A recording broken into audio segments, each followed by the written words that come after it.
Hoje eu vim gravar mais um vídeo pra vocês. E pessoal, deixe seu like, se inscrevam no canal se já não for inscrito, aperte o sininho das notificações.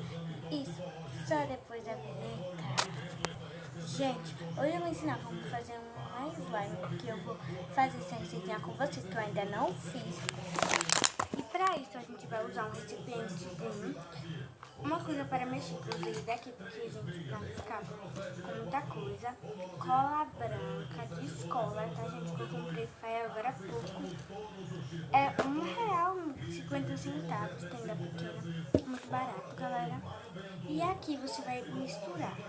Você vai pegar um potinho desse aqui, cheinho de sabão em pó. Vai pôr e botar um pouquinho de água e mexer e deixar ele por um dia. Eu deixei ele na geladeira, mas se você quiser deixar ele assim,